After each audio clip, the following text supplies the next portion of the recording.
Well, Rick, it's an absolute pleasure to chat with you, and I'm looking forward to hearing your stories and to find out more about this exciting new release of yours as well, Diamonds, the best of hard rock, 1990 to 1995. I think it's out now, and it's a brand new compilation of tracks that you've handpicked as well, isn't it, from your previous records? And there's some interesting new songs on there as well, previously unreleased songs, unheard songs. So lots to get into. So let's start with, where did the idea come about, and was it fun trying to select the songs from your previous records?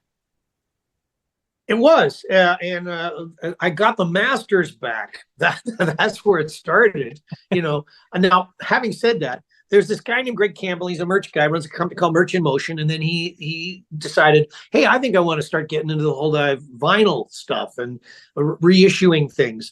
And so he started Music in Motion. And so he pitched a guy that works for me, Rick Wharton, and they talked about it. And Rick Wharton, the Spud Man, he had been a local promotion guy, marketing guy at Universal, who was the distributor of Duke Street. So when these albums originally came out in 1990, 93, 95, the three albums on Duke Street, he worked them. And so he was going, yay, well, let's get those back. Like maybe we can get the rights. So I, phoned the guy that was and they'd kind of gone out of business. And he said, yeah, just send me a 2-page agreement and I'll give you the rights of the masters back. So that's how it started.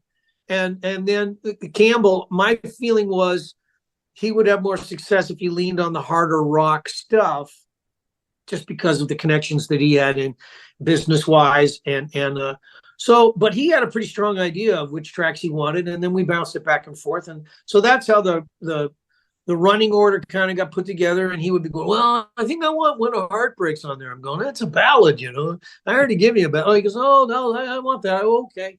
So it was a very melodic rock kind of thing, but also there was a prog thing from, Stand and Delivers on there. And then just me being self-indulgent. The fun of it was putting them back together and then getting to hear like the musicians that I'd hired, like the drummer, Randy Cook, that plays on Drive Time and Stand and Deliver. I mean, he plays on almost all this. Like, he's such a good drummer, and he actually just played on this brand new Billy Joel single. Like Randy gets around. He plays on he tours with a lot of, he's out with Britt Floyd right now. So he's playing a bunch of Nick Mason stuff. But, that was a joy for me. So does that answer the question? I think it does. It certainly does indeed, yes. And it's not just a case of picking up the tracks and putting them into a new compilation, because you've actually remastered them as well, haven't you? You've given them a new listening experience. So tell me about that process. Well, it wasn't me. As a guy named Vic Branco, he's kind of like a partner with Greg Campbell in this, record label thing that they've got going. And I think Vic, he's been a studio guy and I think Vic's thing was, I'll remaster these and make them fresh. Now, he's an Atmos guy now, but we didn't have enough tracks to be able to do that. But he freshened them up. I think I would like to also say that I think we did a pretty good job of mixing and mastering initially, way back in the day. And the disappointment for me was that, for example, Absolutely was the first one of the three albums. When we made a deal with Charisma Records in the States, they went bankrupt about a month after they'd serviced the first two songs to FM radio. So that album never really got a fair shot. And then the last couple, Ipso and Spiral, for sure, like the industry was going, we're not interested.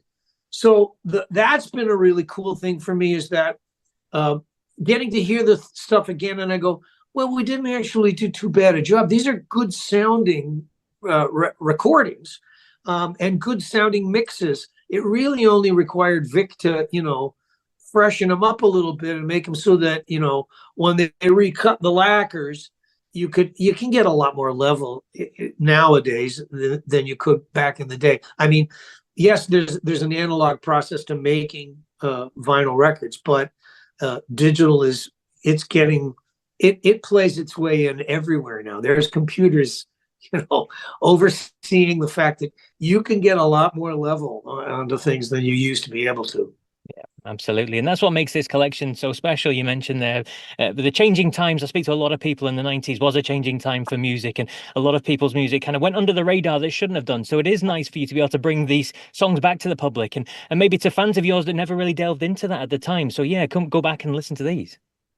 Yeah, yeah. Thanks. I that is the hope. Anyways, it's like now I'm doing the round of promo. We'll have to see whether or not they actually sell through. But if it does, then it'll be like, oh, hey, maybe there's more to be done of the mining of the past, because there's 3 albums, we only made 1, so there could be another one of softer material. Plus, I should tell you, I keep working here in my studio, and I've just done a project called 10 Telecaster Tales, sort of focused on the electric Telecaster guitar and what it can do. And it's just fingerstyle kinds of stuff. But I've written a book about the process, the creative process. So ECW Press, who did my memoir back in October, they're going to put up this thing. So I like the idea of music being able to marry to written kinds of projects. This, Diamonds thing was supposed to come out at the same time that my memoir did last October, and it didn't quite make it. It's taken them a little while to get it to market, but there is this thing of sort of the written world and the music world being able to integrate, here in my senior years. Fascinating stuff, and it's great to hear that you're keeping so busy as well, which is brilliant.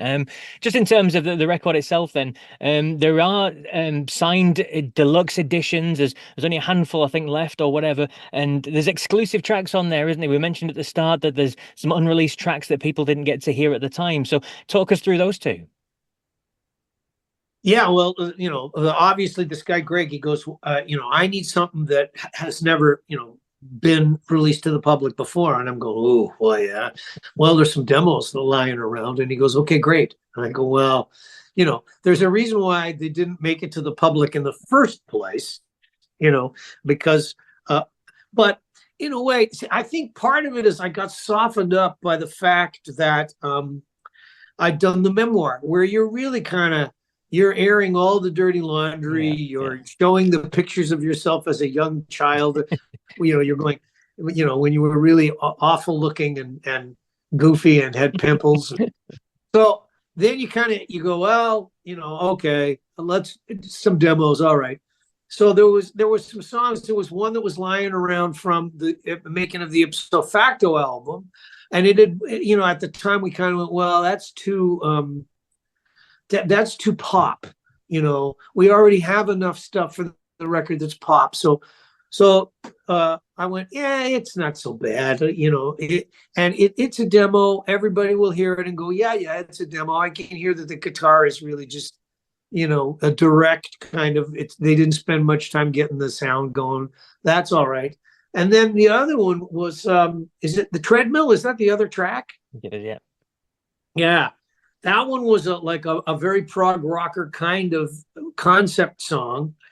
And it was a co-write with Graham Shaw. Now, I written this tune, and it was pretty much done, all the lyric, all the everything. And I brought it, and I was doing co-writing with Bob Halligan Jr., and he'd co-written with Kiss and Judas Priest and Cher. And Bob was a very experienced co-writer, kind of professional songwriter kind of guy. Graham was more of he'd been an artist, but now he was doing writing jingles and writing music that was being used for radio shows and things like that.